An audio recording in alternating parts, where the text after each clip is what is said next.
Hi, Statesmen Nation. Welcome to another edition of Inside the Playbook. I'm Wade Steinlogie, and I am joined once again by Jared Goodman and Justin Burtis. Lots of games to talk about. We're going to recap, and we're going to have a little preview. So we're going to get right into it. Men's lacrosse playing their first ever home game last Saturday against North Central out of Minnesota. Total annihilation of the Rams. Actually, a lot of fun. That was our first ever. For me, first ever game to watch in person lacrosse, and it was a 29-5 domination by the Statesmen.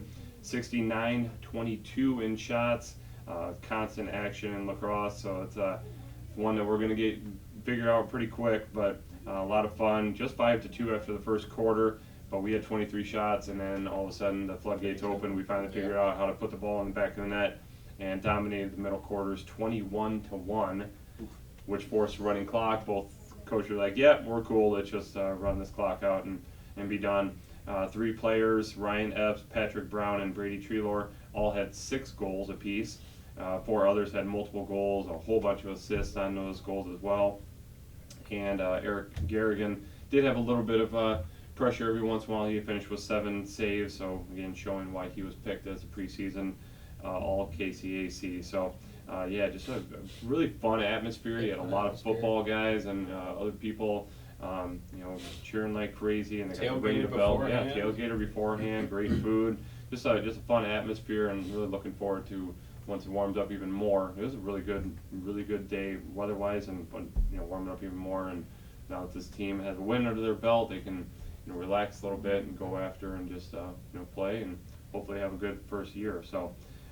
Anything else you guys want to add to that? Yeah, I mean, you just really saw some guys that you might be hearing a whole lot of this season, for the next especially 4 years. Garrigan and Brown. I mean, those two guys appear to be, 2 of the centerpieces that Coach Christiansen wants to build around, along with, guys like Treelor, who also had quite a few assists. A bunch of guys had a bunch of assists, And then, just some good lacrosse, I thought. It was a lot of fun. Everything went well, so.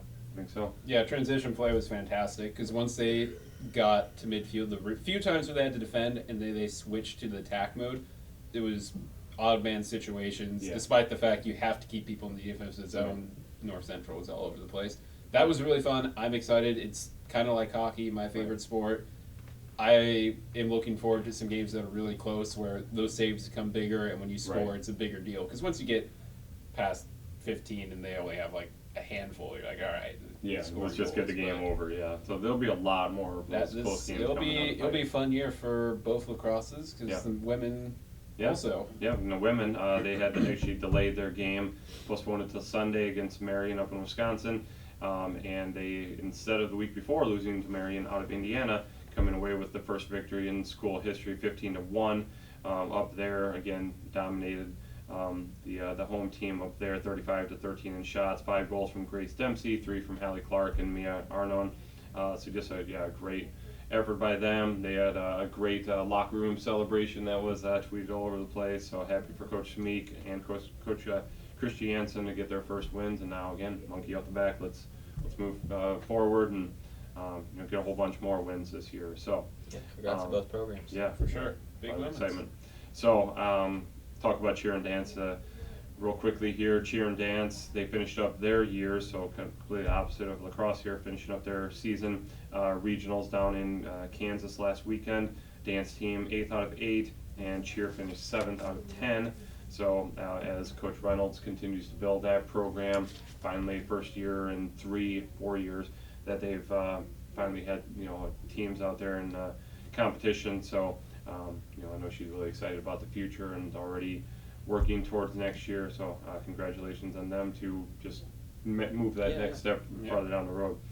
All right, let's let you talk about baseball a little bit, wherever you want to talk about. Yeah, talk about baseball.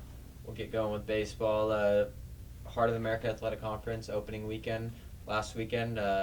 Doubleheader with Evangel on Friday, and then a doubleheader with Mid-America Nazarene on Saturday. Mm-hmm. Both down away, of course. Went Springfield on their way back up, played Mid-America Nazarene, but 1-3 on the weekend. And I don't think it's the weekend that Coach Laird was wanting to have, especially since you kind of gave a couple games away. But Coach Llard's extremely focused on his, he really wants to protect our home field. He really wants to, he feels that if you go and you split on the road, which it's hard to go on the road and play, especially in the South, and if you get split on the road, but you can win 3 out of 4 at your home, you're in a good position, and you're putting yourself in a chance to compete for a conference title. So that's kind of what they're thinking is right now. Unfortunately, 1-3. Last game won 6-5. The game was tied 2-2 heading into the 7th. William Penn finally, got off the schneid a little bit, and top of the 7th scored 3. Looked like they were gonna shut the door on Evangel. Evangel comes back in the bottom of the 7th, scores 4 runs, including a walk-off sac fly. So hard luck lost there.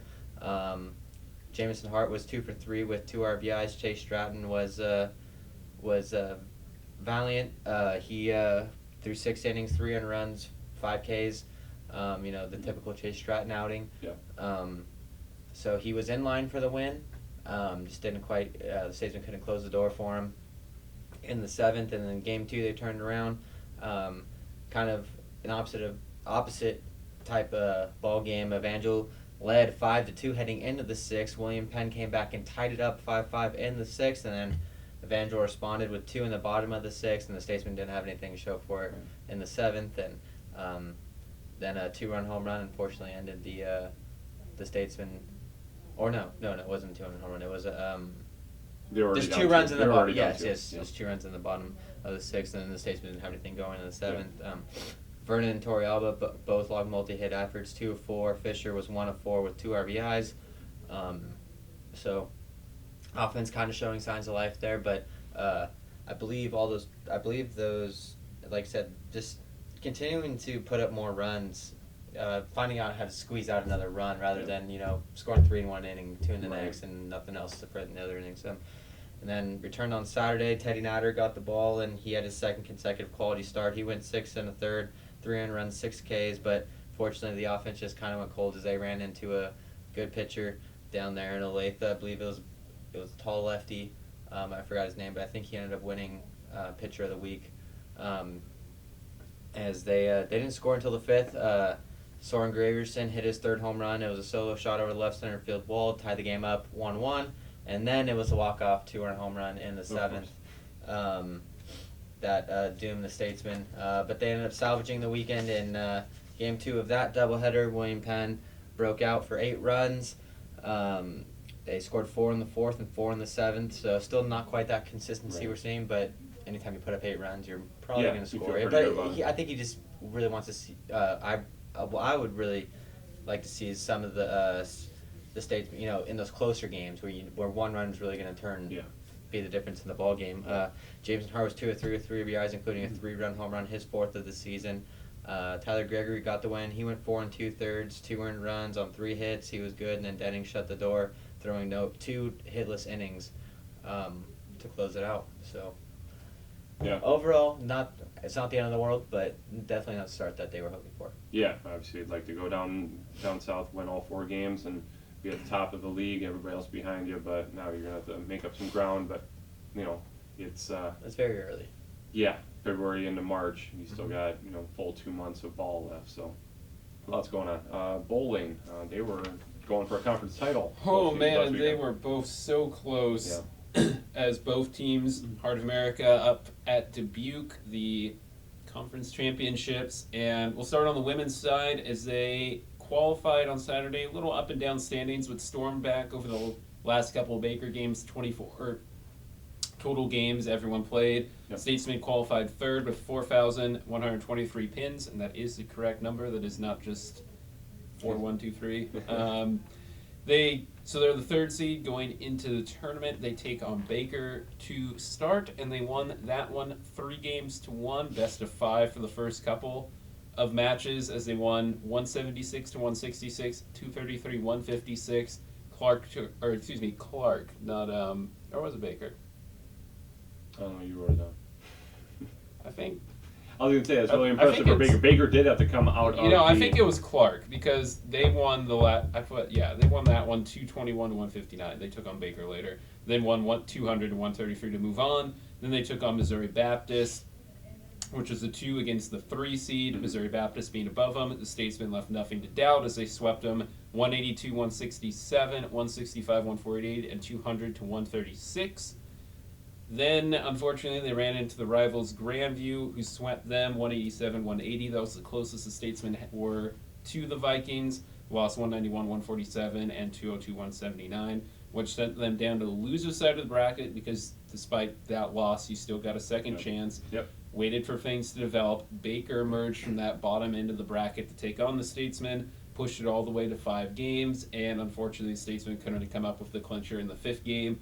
Baker went on to win the whole thing, and so the Statesmen settled for 3rd place overall, but still a really good showing, especially starting off Saturday kind of up and down and looking like they might be in a mushy middle situation for qualifying.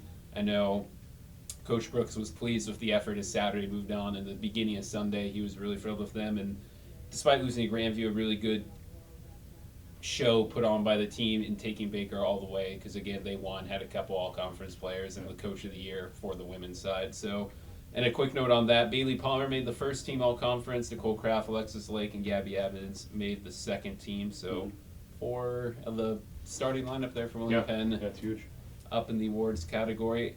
As on the other side, the Statesmen also ran into Baker, but they qualified amazingly well. They were second after the first game of Baker, and soon thereafter in first, and they never were in anything but first for the rest of Saturday. 4,981 pins, topping the table. Put them as the first seed. They got a bye to start the tournament, which I think actually hurt them a little bit on Sunday because they got to sit there and watch people weren't warm, maybe something like that. Missouri Baptist came out and beat them 3-1, which immediately sent the Statesmen to the loser end of the bracket, and suddenly the alarm bells going off, all that. Can we come back and this team that has some really good veteran leadership and some new blood, can they put it together? Well, they did. They beat Clark 3-1, beat Culver 3-1, which had upset, I forget who, but I think it was the 2 seed to get on the loser bracket to that next one. Then they sweep Grandview 3-0. Baker's waiting for him in the final, because after beating Grandview, put him back in the winner's side in the championship round. You had to beat them twice. They did so the first. These were best of 7 the last 2. They beat Baker in the first one 4-3. Unfortunately, the second time around, Baker got the best of them at 4-2. So Baker wins the double on each side. But William Penn takes home hardware as runners-up, and technically Coach Brooks, but he would like to say that Coach Walker, his student coach, was named Coach of the Year for running the men's team while Coach Brooks was with the women. Rock Kostrick, Jason Miner selected the first team all-conference, Brandon Fries. So Alexander. Kostrick, right, Both of them did, And Fries was newcomer and made the second team along with Cook. So, despite coming up just a little short, overall successful weekend. I think he was just really pleased how this team came out, laid it down. Yeah, you probably would say losing Missouri Baptist is the trip that maybe kept this team from winning it all, but for the fact that they then ran through the other side of the bracket, which he said is rare to see a team lose the first and then get all the way back to the last possible game, is a great accomplishment in and of itself. No, I think it's a solid conference. I mean, Mount Mercy doesn't compete for a hard title because they don't compete for an NAIA title, so I guess that they pull out of the league. I don't know why that is, but whatever. They won. You take them out, it makes the conference a little bit weaker, but still, it's a really tough, hard conference. Mount Mercy won Hoosier, and Baker double on both sides. It's been up there a couple times. It's tough. So it's a good preparation for them to get ready for sectionals next weekend, and we'll talk more about that. But I think they're in a good position. Feel good about what they're doing. I'm sure they'll tweak a few things, be ready for next weekend, and hopefully move on to national. So, all right. Softball? Do you want to take a break? I was going to say we could go back around. We do basketball and then volleyball and softball. All right. Okay, we'll talk about basketball then. Closing out the regular season, both men and women. Closing out at Peru State last Saturday, the women won 76-56. They needed to win to lock up second seed or a loss by Clark, and they actually got the Clark loss prior to the game. So we actually went into the game knowing we were number 2, at least the coaching staff did. I don't think the players did. Either way, Peru State came out fighting right out of the gate. They were up 21-10 after the first quarter, but then we just totally turned around. I think it was 18-6 in the second quarter, took the lead, and then just rolled them in the second half, ended up out shooting them 51% to 33%, only had 8 turnovers. Olivia Usher exploded for her first double-double of the year, both season highs of 26 points, 10 rebounds. 4 other players got in double figures, so great way to close out the regular season, getting win number 23. I'll let you talk about the men, and then we'll talk about tournament here on the women. Yeah, the men also finished up their regular season with a double overtime victory over Pre-State. You know, Pre-State, they're going to be tough. They're going to play physical. And, you know, Statesmen had to kind of overcome some officiating issues. We're not going to harp on it too much, but a lot of people were very upset at the officiating down there. But nonetheless, Statesmen ended up pulling out a victory in double overtime. Finished the regular season 27-3, 21-3. Statesmen looked like they were about to win the ball game, and then with 1 second left on the clock, Pre-State nailed a 3 to force overtime. Both teams went to overtime, battled back and forth. Forced a second overtime, and that's when the Statesmen kind of ran away from it, outscoring the Bobcats 14-9 in the second overtime. And some big performances, as we've been accustomed to seeing all year, from Kevion Blaylock, 18 points, 16 rebounds. That helped solidify a 3-game stretch for him where he averaged a double-double. Well over double-double. Conference Player of the Week. Dexter Hood, 21-11. He had a double-double. Nate Gehring, 14 points. Josh Watkins continuing his recent hot stretch. 15 points. Only a couple of threes. I think he's only 2 of 3, so he's finding other ways to score now, too. That's and for this team with phasing out. Yeah, phasing and now Malik Thomas, unfortunately, is out. So him having to step up and play not just offense but playing defense, both sides of the floor, and that's something that Malik brought to this team. Kamari Newman, he had 13 points as well, and then Daly providing solid minutes off the bench, 7 points, 10 rebounds. Really just a gritty kind of solid win heading into the conference tournament, and one last push to say, hey, one last test and character building. And I'm sure they knew how important it was to win that game going to the conference tournament. They're already going to have the big target on their back, but you don't want to go in limping. And they've been able to overcome some injury issues and appear ready. Yep, definitely. All right, coming back to the women's side, they started conference tournament play last night against Grandview as the number 2 seed. They took on the number 7 Vikings, and Grandview was at one point leading the conference about midway through the season, and they were rolling, and they were up there and just feeling it, and then something happened over there, and they just fell apart, basically. No nice way to say that. They came in losing 10 of their last 13, and we started we started fast. They caught up, and then we just blew them away. 80-48 final score in the quarterfinals. We move on to the semifinals against Clark tomorrow night. We wanted a win. You don't want to lose in quarterfinals going to nationals, which I'm got to be 100% sure at this point we are. But you wanted to bolster that resume a little bit more, and we took care of that with an outstanding perimeter shooting game. Just shy of 62% shooting a 3. I think it's 13 out of 21. Brenda Pennington, best game she's ever played offensively, and that's no joke. Most aggressive she's been. By far, shooting a 3-pointer. I mean, she can shoot. Her. Yeah, she wanted it. It was something about it. She was just very aggressive. Ended up with a career high 28. She had 17 of our first 24 points. It was all Brenda Pennington early, and everybody else kind of stepped in after that.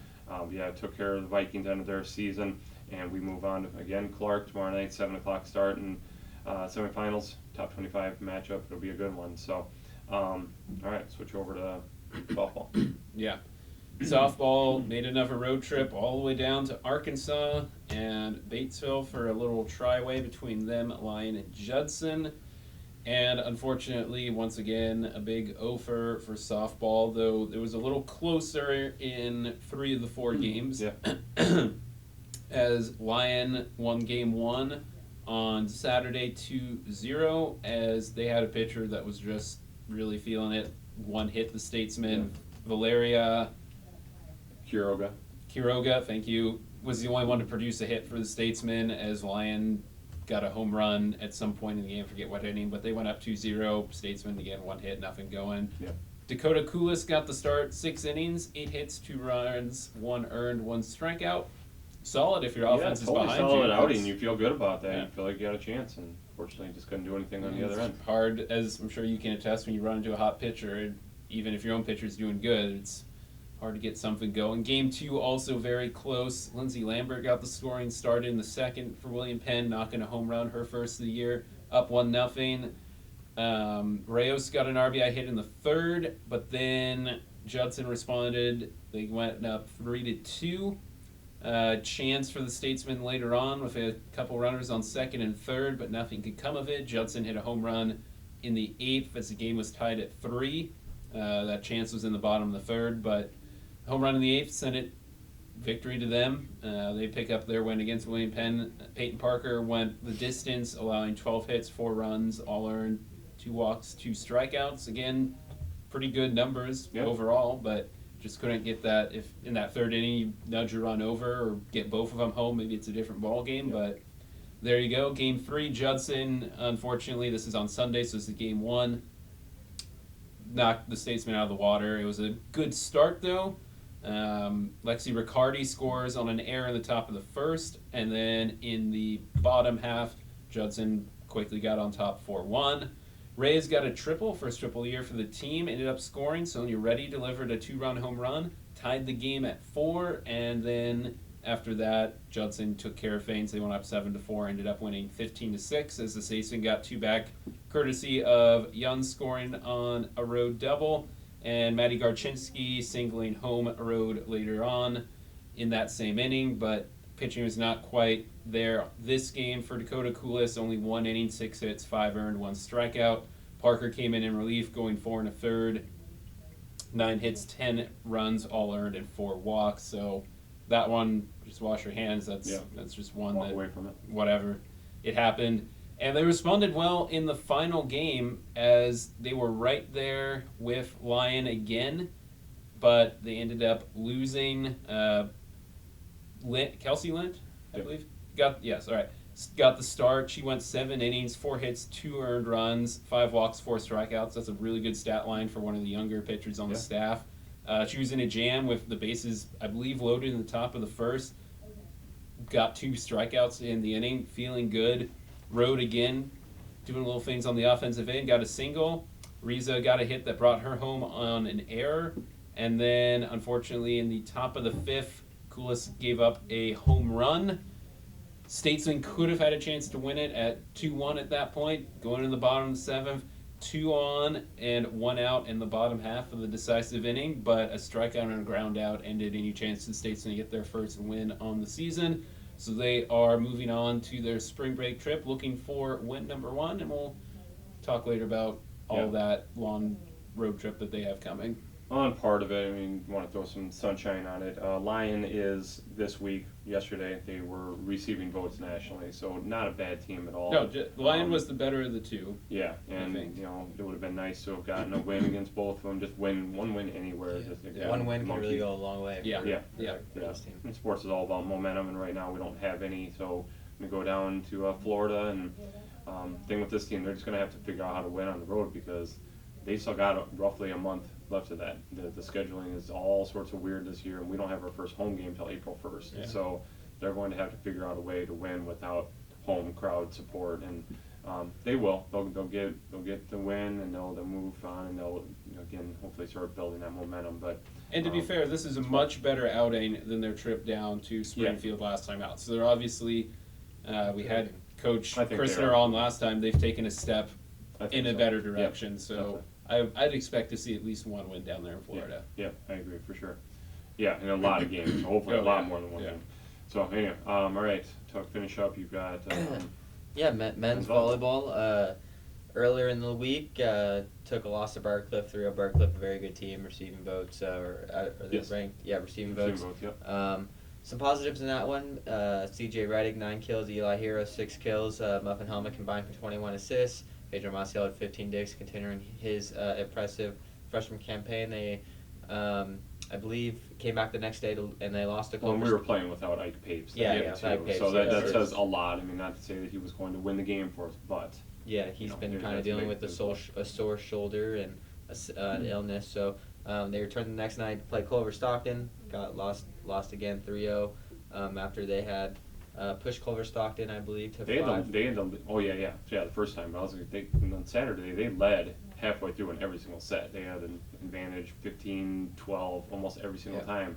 Just couldn't get those last 10 points to So go their way. ended up losing that one. But the big news of the week for men's volleyball is they beat Graceland 3-1 down at Graceland on their senior night.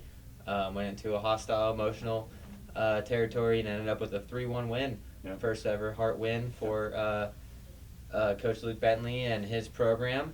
They took the first 2 sets, dropped the third, and based on what they had done in the past, everybody was kind of here we go again. Right. But the Statesmen then retook control in the fourth and finished it off, and really just shows a lot about the growth of this team. And it's a giant step forward. And when this team puts it all together, you see what they're capable of. Yeah, and Graceland's really good this year. They're third in the Graceland's very conference. good, yes. So you really see what this team is capable of doing, and hopefully that kind of sets the bar for them and helps them see, hey, if everything is going well, and you're doing this, this is how good we can be. So maybe to get them just to focus up a little bit more and learn how to win, learn how to go into a hostile environment and win. And then Ike Papes, he finished with 19 kills at a 235 clip. Carlos Garcia had one of his best outings of the year, 9 kills at a 421 clip. Muffin Helmick, 29 assists. Maciel and Garcia each had 10 digs. Garcia narrowly missing out on a double-double. And then just last night, went up to Des Moines, to take out number 1 Grandview, and got swept. But there were some positives. They once again without the services of again playing without Ike. Ike, exactly. And they scored 16, 16, and 14. So definitely an improvement. Wasn't complete slaughter. Yeah, exactly.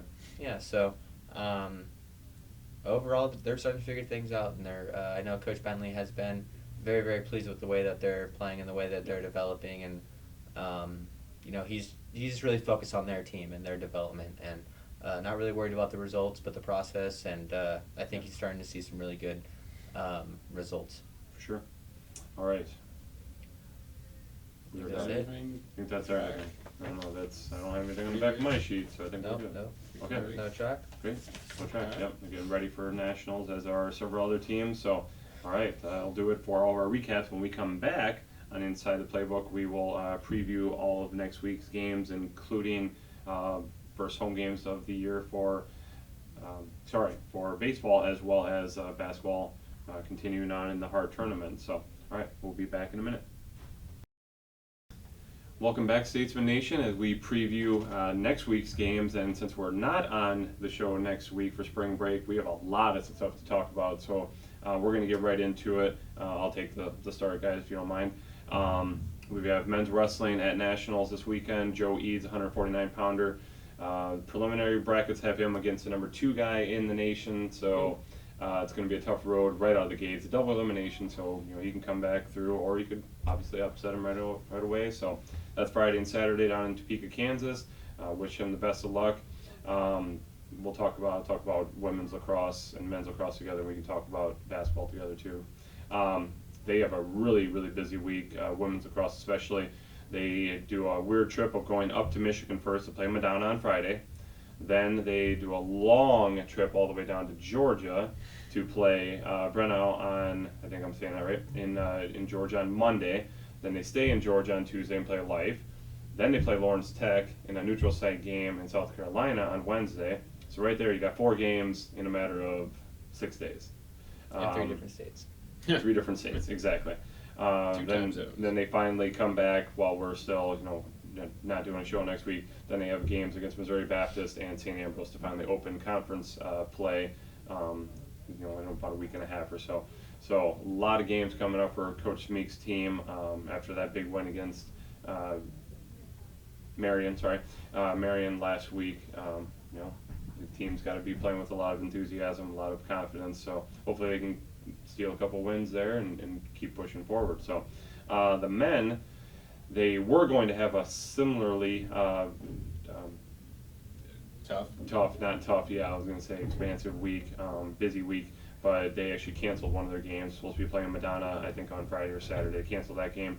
Now they're just playing Cumberland's in Kentucky on Sunday. So instead of going north, they're just going right to Kentucky on Sunday. Then they play Mount Vernon Nazarene on Tuesday, and that makes up their spring break week. They also have Missouri Baptist and St. Ambrose coming on the pipe as well to start KCAC action. So again, after the way they played last week against North Central, that team is scary. I think they're gonna knock off a lot of teams. So both of them look really good here in the first year. All right, let's talk about basketball here for just a little bit. Women's basketball, with their win last night against Grandview, now have Clark, 2 top 25 teams in the semifinal for the hard tournament. Really good matchup. We beat them up there. They beat us here. Both teams just trying to improve their seeding. So that's a 7 o'clock start on Friday night. If they win, then they either play Central Methodist or Evangel, so either at Central Methodist or host Evangel on Monday for the championship game. And then how all that works itself out, we'll end up having the seeding pairing show on next Wednesday. So I think the women's is at 6 and the men's is at 7, so back to back. So I'm sure there will be a party for those things on campus next Wednesday. Talk about the men. Yeah, the men, they'll have Evangel tonight in the Penn Gymnasium. Get out and support them if you can. This can, heading into next week with spring break and all that, it might be your last time to see them at home. So come and see them. They're playing Evangel. Evangel is 16-14 on the season. They're the 8th seed in the conference tournament. William Penn beat Evangel on December 7th here at home, 113-84. So putting up a lot of points in that one. And then on February 1st, going down to Springfield, defeating them 101-74. So should be, if the past 2 matchups are an indication of anything, the Statesmen should handle Evangel with these. But it's a conference tournament, you never know what can happen. Yeah, I mean they're playing for their postseason life, so they're out. Their year is over. But they score a lot of points here. They have like 3 or 4 players that double digits. They average like 84 points a game. I yeah, think so they're expecting to go up and down the court too. And they shoot almost 40% from beyond the arc, so they can shoot it a little bit. Could be a test. If the Statesmen get past Evangel, they'll have the semis on Saturday, then the championship on Tuesday. So. If you're around, come out and check it out. Hopefully the community comes out and supports them, knowing that the student attendance might be down a little bit. It'll be a big couple of games if we can get past Evangel. Definitely, obviously playing for a number 1 seed, potential number 1 seed at national. Still a lot to play for. One or two. Either 1 or 2. Even if you lose, I think the farthest you drop is you're going to be a 2, but you could possibly get into that 1, which is maybe depends on whatever conference tournaments go back, but all that. All right, you got some softball stuff. We'll give Jared a break here for a second. Right, 10 games. They truck on down to Florida, Clement, Florida for. You missing R. Yeah. Anyway, they're down in Florida. We do know that. Yes. And sunny and warm and 10 teams, highlighted by number 22 in the nation, St. Xavier, and they've got a few other teams as well. Yeah, definitely. So always a busy week for them, and obviously trying to just get that first W and move forward. There's a lot of season left, so nothing is set in stone that we're not going to have a successful year. We just gotta find that first one, get the monkey off the back, and move forward. All right, however you want to do it, baseball or men's volleyball. We'll just go baseball, piggyback off softball here. The home opener for baseball Saturday against Baker. Baker 5-14, not the start to the season that they were hoping. 0-4 in the Heart, still searching for that first Heart win. A team that's really just going to scrap and try to beat you using small ball, not a lot of pop for the Wildcats. And then Benedictine on the other end, kind of the opposite, a team that can really, really hit.